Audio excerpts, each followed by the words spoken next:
Mircea Milković est né dans le sud de l'ancienne Bessarabie, en Ukraine actuelle, près de la mer Noire, dans une famille de langue et de culture russe. À la fin de la Seconde Guerre mondiale, sa famille émigre et se fixe en Roumanie. Il y passe son enfance et fait ses études à Bucarest, à l'école technique d'architecture et à la faculté des arts plastiques. À partir de ce moment-là, il se consacre entièrement au métier de peintre. Il commence la sculpture dès 1970 pendant des séjours en Haute-Savoie où il y travaille d'abord le schiste noir de Morzine. Plus tard, la découverte de Carrare et son royaume de marbre blanc le fascine et compte beaucoup dans l'orientation de son travail. Mon parcours, il est plutôt français parce que je suis là depuis longtemps, depuis 1968. J'étais jeune, je suis arrivé d'un pays de l'Est, des Roumanies, comme jeune artiste. C'est vrai, je suis peintre de formation. Dans les années 68-70, mon travail de peintre s'est minimalisé.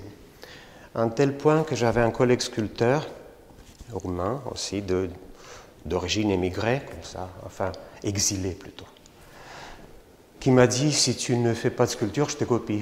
Parce que les formes étaient centrées et c'était des formes très minimalistes. Voilà, ça c'est une pièce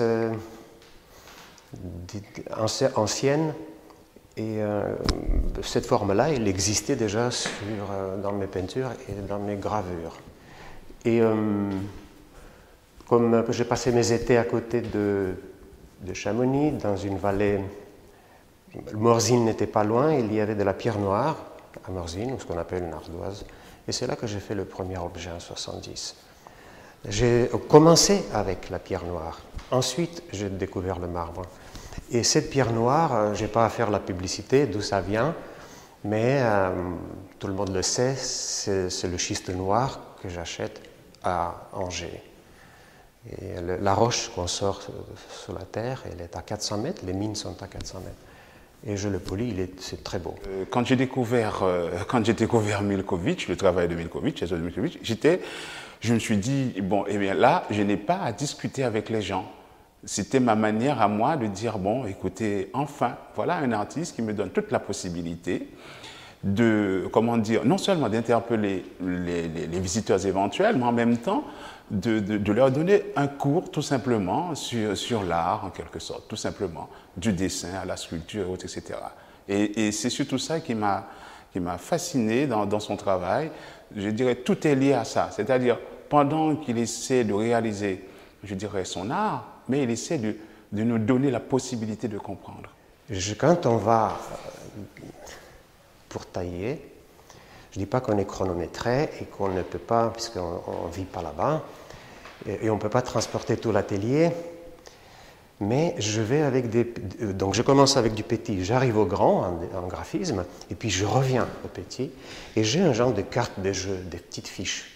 Et le matin, à l'atelier, quand j'ai amené quelques pierres que j'ai trouvées, que j'ai achetées, ou quand je vais chercher les marbres, j'ai les fiches avec moi et je procède par exclusion. Et c'est là, à ce moment-là, matinal, que ça se décide, parce que la décision est grave. Quand on a une pierre, ça se travaille si difficilement qu'on ne peut pas faire dans la pierre tout ce qu'on voudrait faire. Donc on fait un choix rapide, subtil, il y a l'instant qui agit, qui travaille. Et c'est là que la création se passe, parce qu'on décide de faire ça et pas l'autre. Si vous voulez, sur 30 dessins, il y en a un qui va être matérialisé. Comme il y a plusieurs types de marbre, plusieurs types de matières, etc., il fallait à tout prix avoir une sélection, je dirais une sélection qui sublime l'ensemble en quelque sorte.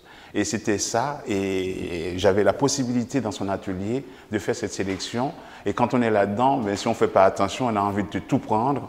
Et je crois que si les 2 étages encore là, on avait possibilité de prendre, je pense qu'on a encore de quoi y faire, tellement c'est magnifique ce qu'on peut voir dans les œuvres de Milković. C'est un mélange. Alors, appelle-t-on cela rétrospective? Non, mais c'est un choix, un mélange dans les sculptures. Les dessins explicatifs, en guillemets, sont tous récents parce qu'ils sont tous anthropomorphes. Dans l'exposition, il y a des sculptures qui sont moins anthropomorphes mais plus anciennes, mais qui pour moi constituent toujours des personnages.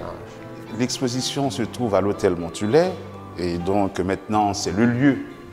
Je dirais, ce lieu est voué à l'art, et en même temps, côté jardin, vous avez les sculptures en pierre de Milković, et dans les deux salles, vous avez une salle où se trouvent donc les marbres blancs, et de l'autre côté, ce sont les marbres noirs. Et vous avez entouré de tout ça, donc les dessins qui sont autour. J'ai eu le contact avec M. Augustin qui m'a convaincu, m'a forcé presque d'exposer ici, par passion, et j'apprécie beaucoup sa passion pour mon travail.